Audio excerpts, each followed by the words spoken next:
თეიმურაზ ვალეშვილი მხატვრის ნათელა იანქოშვილის კერძო მუზეუმის მეპატრონე, ასევე ნათელა იანქოშვილის შვილობილი და სპეციალობით მხატვარი. კალბატონი ნათელა დაიბადა გურჯაანში 1918 წელს. მეოთხე კლასში აღმოაჩნდა ხატვის ნიჭი. თითქმის ნახევარზე მეტი პეიზაჟები აქვს კახეთის, რომელიც სტილოზე გადმოიტანა. შემდეგ აკადემიაში ჩაბარების დროს გამოცდები არ ჩაუბარებია, ისე მიიღეს. აი ამის შემდეგ რო დაამთავრა აკადემია, თავისი სტილი მოძებნა შავი და მწვანე ფერებით. ამ შავმა და მწვანე ფერმა მსოფლიო აალაპარაკა. ყოველ წელიწადს ეწყობა გამოფენები და ყოველთვის გააგთხოვენ ნამუშევრები.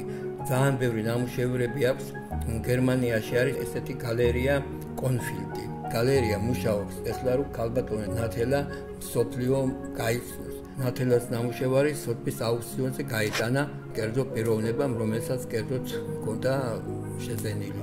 1960 წელს გაიხსნა კალბატონი ნათელას პერსონალური გამოფენა, რომელიც ბატონმა ნოდარ თუმბაძემ გახსნა და ძალიან დიდი წარმატება მოიპოვა იქ.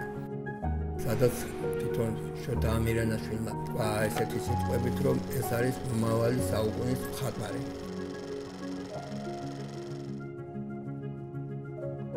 61 წელში კალბატონი ნათელა მოხვდა იმ ჯგუფში, რომლებსაც აგზავნიდნენ ხოლმე სხვადასხვა ქვეყნებში დასაფლავიერებლად და კუბა მოინახულად შექმნა თავისი გამორჩეული სერიები გრაფიკაში.